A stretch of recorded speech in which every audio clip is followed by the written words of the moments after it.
Hello guys, how's it going? My name is Dal. Patch 11.1 has been a ton of fun to experiment with and explore as of recently, especially with so many different class changes for us to get into. So far in the channel, we're taking a look at the massive revamp coming to Hunters, some of the major adjustments for enhancement, probably making enhancement shaman still one of the best melee classes going forward into Season 2, so that crown is not going anywhere, but also the class of Paladin is going through a number of changes as well.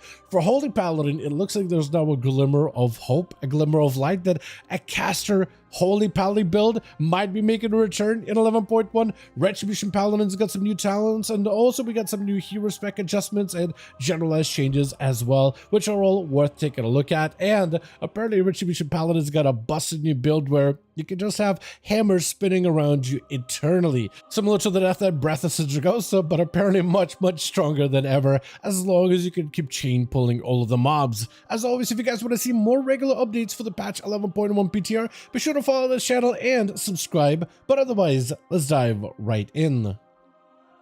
So initially I wanted to do a video on Paladins, primarily because my buddy Atho discovered that Retribution Paladins got some broken build.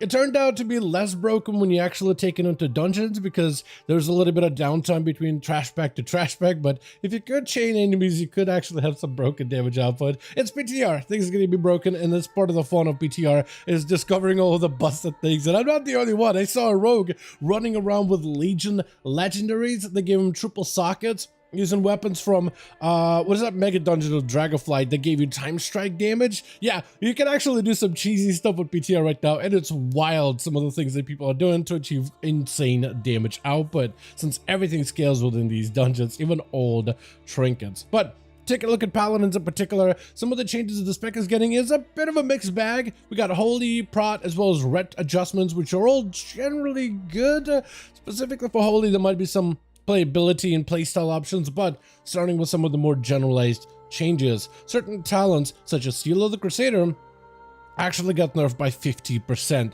So half of its healing is being cut away heading into patch 11.1.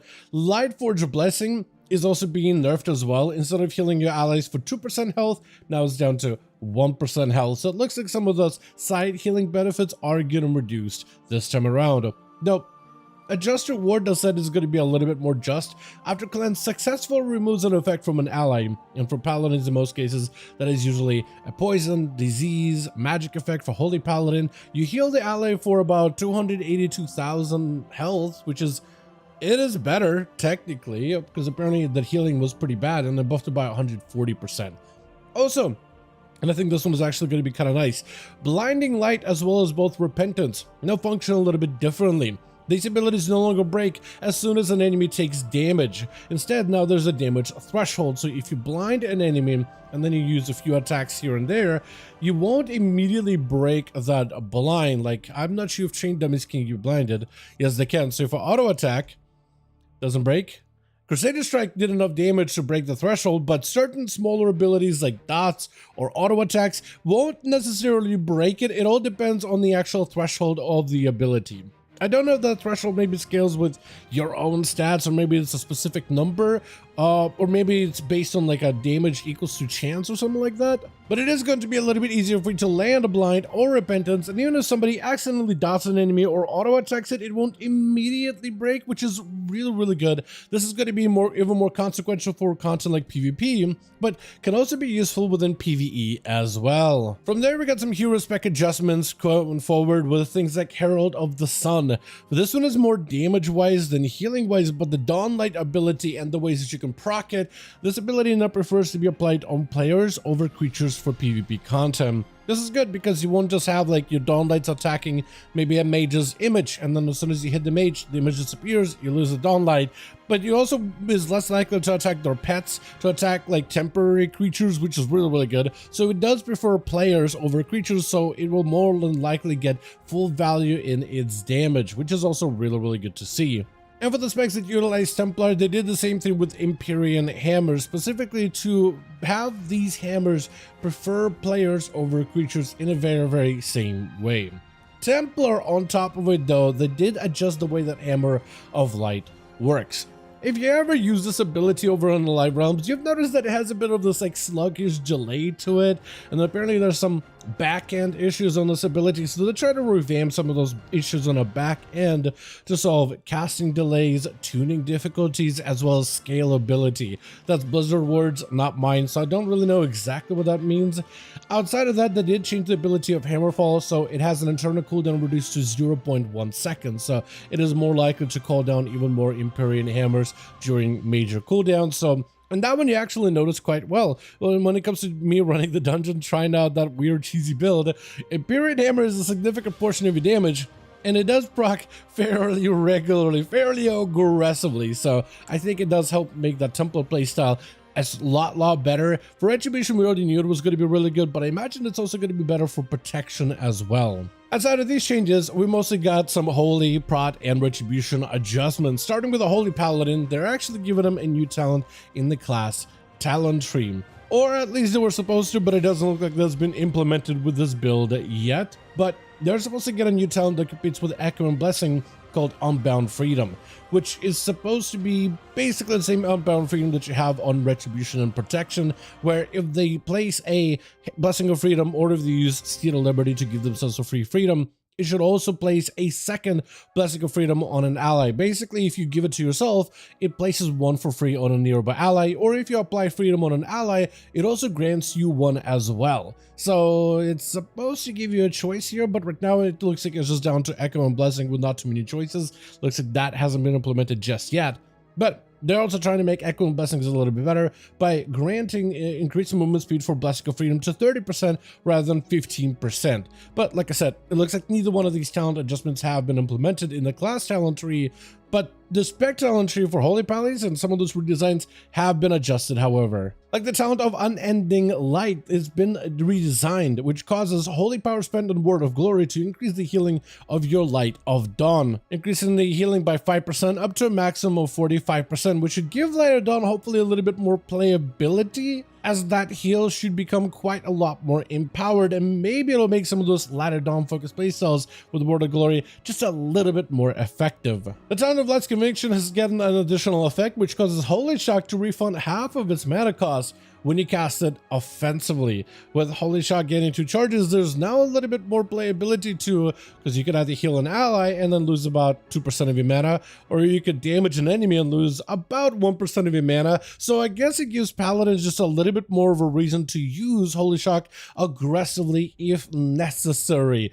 This is going to be really good when it comes to like the downtime of a Paladin, right? When nobody needs a healing, so you're just generating the Holy Power just to make sure you're not sitting on resources, getting yourself more procs of those Holy Shocks to then use on, I don't know, other abilities. Or if you want to play a more damage focused build, it does make those builds just a little bit better in that regard. But it does mean the Paladins, Holy Paladins, should hopefully have a little bit less issues with some of their mana output. And in fact, they're actually doing a lot of changes to also help out Paladins when it comes to the mana playstyles. For the most part, Paladins have become very much a melee healer Paladin, usually combined together with a Lightsmith. And over the last few expansions, Paladins have gone through a number of builds. We had very strong Holy Shock builds with Light of the Martyr, where Martyr at some point used to sacrifice or make Paladins actually take damage in the health bar, but then as they take damage, their healing gets stronger, and that was a very Holy Shock heavy build. Melee healing Paladins with Avenger Crusader have been effective for a good bit, but at some point Paladins also were a caster Paladin, where they would use most of the casted abilities like Holy Light and Flash of Light to heal allies. They weren't as aggressive and as melee of a healer, they were more of a ranged healer, but their mastery right now is going to, kind of force them to heal and stay in melee or stay close to the allies to increase the healing of their proximity. I guess they do have the ability of Beacon of the Lightbringer, so as long as allies are next to a target with your Beacon of Light, they also get full mastery value, so I guess it could heal from a distance, quote unquote. But the casted in playstyle of just standing there and casting Flash of Light as well as procs of Holy Light, that hasn't really been a thing for a little bit now, especially when you look at the mana cost of Holy Light. It is expensive of an ability, so they're trying to make the caster Paladin builds as well as potential playstyles a little bit more feasible. I don't know if it'll be enough to bring Castedins back, but they're at least are giving it a try. They're doing it through a number of changes. First of all, baseline healing abilities like Flash of Light, mana cost has been reduced to 0.6% of base mana, which was previously 1.8% mana, I believe. Flash of Light's healing, however, has also been reduced by 25%. But where the ability is at right now is you can basically cast Flash of Light and never lose mana. I'm actually going to spam Holy Light a couple of times just so you can see that my mana does move. You can lose mana very, very quickly. Holy Light is a very hungry ability. But when I switch over to spamming Flash of Light, it costs nothing. In fact, I'm actually have enough mana regen where my mana is coming back little by little. So now in 11.1, if this stays, because this is by no means final in PTR, you might be able to get back to casted in Paladin where you can just spam heal with very, very little mana cost. You technically still do drain a little bit of mana, but not enough to like, very little to the point where you still can regain mana while still spamming a heal. So if you can make a playstyle that's focused around these hard cast healing abilities, then maybe there could be a build there, but it hasn't stopped there either. Other abilities such as your Holy Light has also had its healing increased by 90%. So baseline ability is a lot stronger. However, because you have the mana cost reduction of Flash of Light as well as a big healing increase on Holy Light, Infusion of Light does go down in its value a little. Basically what they were trying to do, actually let me just go over all of the changes specifically they made. Infusion of Light increases healing of Holy Light by 30%, used to be 100%, but now baseline it deals a lot more healing, so it still is a pretty decent game. Infusion of Light increases healing of Flash of Light by 30%, used to be mana cost reduction of the ability. Actually here, it still says mana cost reduced by 45%, so maybe that part hasn't really made it into PTR just yet. Or maybe the numbers here are wrong because it does say for Holy Light healing increased by 45. So Blue Post and in-game does give you slightly different information.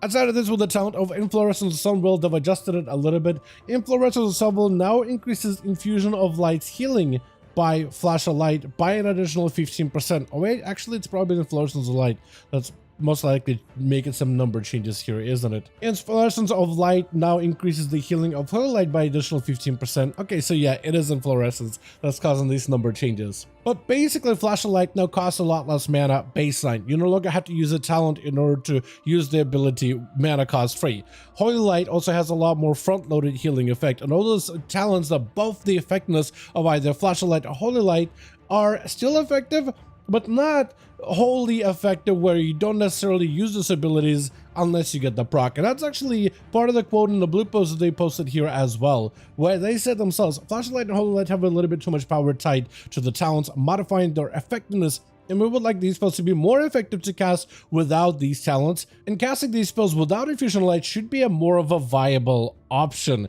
So if you're someone who hasn't played a Paladin for a good bit and you're waiting for the playstyle to return, I think patch 9.11.1 could be that time. I don't really know if there will be like a proper build that would work out really well here, but yeah, this could be maybe kind of good. I mean, there's a number of talents like Holy Light could heal up to 5 nearby targets. If that heals a lot more, then that healing is increased. Or you can go Flash of Light heals an additional 50% when cast on a target affected by Beacon of Light. So if you want to do tank healing, just increasing its healing by a little without mana cost ever, that could also be pretty good there as well. Things like Power of the Silver Hand, where Holy Light, Flash of Light, Judgment have a chance to grant you Power of the Silver Hand, increasing the healing on the next Holy Shock, so you can just spam Flash of Lights to buff your Holy Shocks as well, up to a maximum of 4.3 million healing, potentially. So if, let's say, and this is a build that I actually took over from Wahid, it's kind of like their caster Paladin build, but you could have Flash of Light and Holy Light now grant holy power whenever you use it. So as you're spamming your Flash of Lights, you're constantly generating resources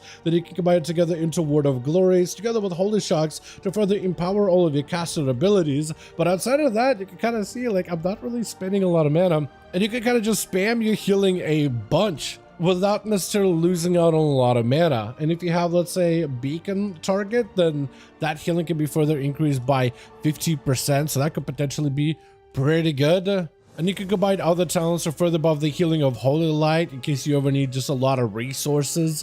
So if you need more healing, you can just spend a little bit more mana with Holy Light. Otherwise, you just spam in Flash of Lights again and again. And then you can utilize procs like the Holy Prism or even Barrier of Faith, whichever one you prefer, with maybe like Divine Favor, where after casting one of the other abilities, it causes your next Holy Light or Flash of Light to be increased by 40%. So it can give you a big Holy Light, cast time reduced, mana cost reduced. So that could make casting Holy Lights a little bit more effective, especially if you can get it to line up together with something like your Inflorescence or Infusional Light instead. So it gives the Paladin quite a bit of that utility, quite a bit of that resource gain without having to spend too much mana, because essentially as long as you're casting Flash of Light, you're basically mana neutral. And if you do need like more mana and more effective mana management, you could always play around this whole Holy Shock that doesn't cost as much to heal an ally or do damage rather. So you can have your Holy Shock ready for damage while also casting on an ally with your Word of Glories, Flash of Lights,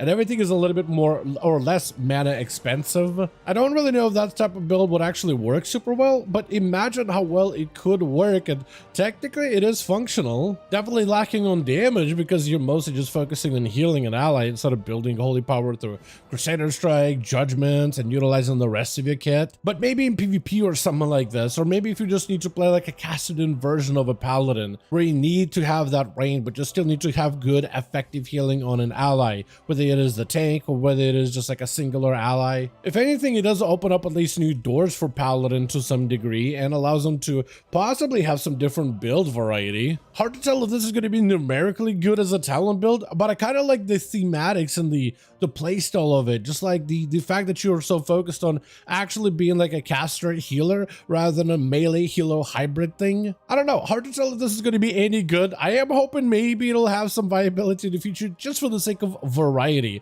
Of course, it's going to be very difficult to tune because I think that's what Holy Paladins usually fall into, is in a situation where they give them too many builds, but then they try to balance out all these builds and they want to have them all be as effective, but then usually they don't end up being as effective. They end up being like, okay, kind of sort of works, but it's not quite as good as this other meta build. So then as much as you want to play like a full thematic Paladin, you just can't because it's just not quite as effective as like whatever is the more popular choice. So I'm wondering how they'll end up tuning this thing by the end of 11.1. I'm excited about the possibility. I'd like for that to be maybe a viable playstyle for some players, maybe in just niche pieces of content, even like just if it's only good for PvP. But I think at the end of the day, tuning is the only thing that's really going to be the determining factor. Besides this, while we're on the topic of Holy Paladin, Lightsmith isn't obviously a popular choice of a hero spec, but it is getting slight reductions left and right all across the board. Like the Anvil and Hammer, there we go, almost got the wrong talent. Apparently its healing is being decreased by 20%. Also, the talent of Blessed Assurance normally increases the damage of Crusader Strike by 180%.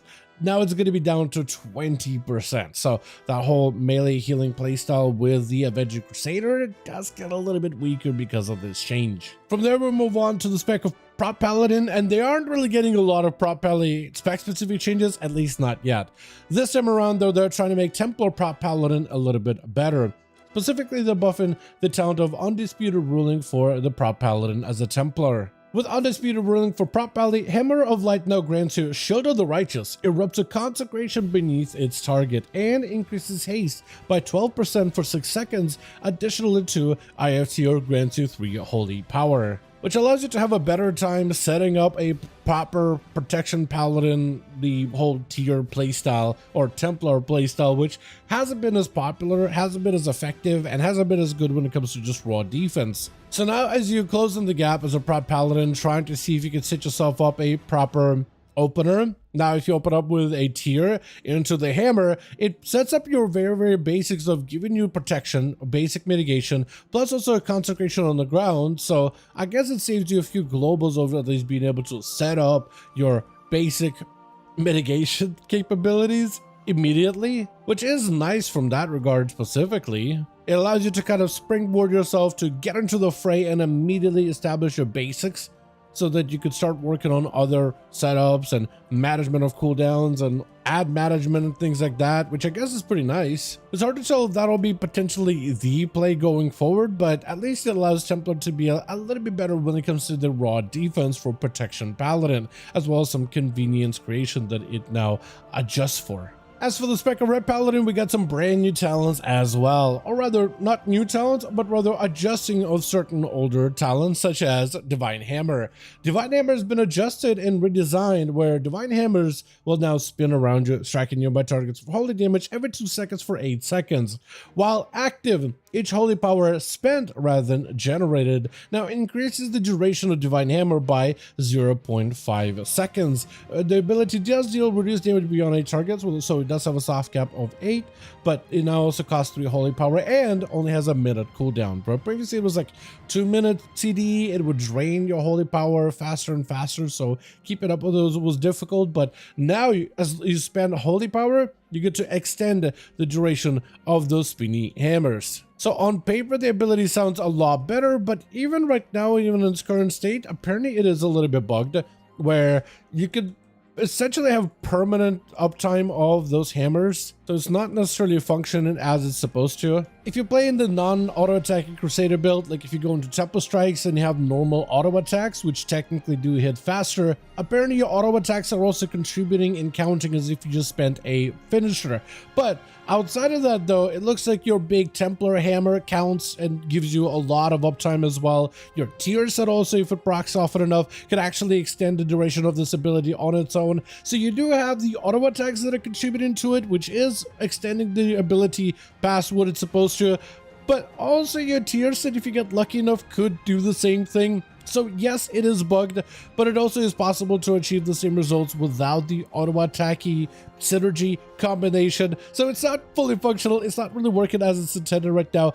But if, let's say, they were to fix that auto-attack interaction with the ability, could you potentially have a really long upturn with just your holy power spenders? With the new tier set, maybe. With the constant procs of your Templars, maybe. I don't know if anything here works properly at all. Maybe the entire ability is bugged, but right now, at least in the current build, it is possible to have ridiculously high uptime of these hammers. So move over, Breath of Go. So we got a new Frost Death in town, and that is the Retribution Paladin with their spinny hammers. I think only time will tell how good this ability is, but right now over on PTR testing, I mean, again, it feels like this ability is not working as intended, but as it is right now, it does feel pretty good and pretty fun to use. A minute cooldown is a lot better as it lines up with the rest of your kit, whether you play like the Minute Wings or if you play the Wake of Ashes Wings. But it is something that you can utilize pretty regularly as part of your opener, as part of your rotation, and something that will gain quite a lot of value.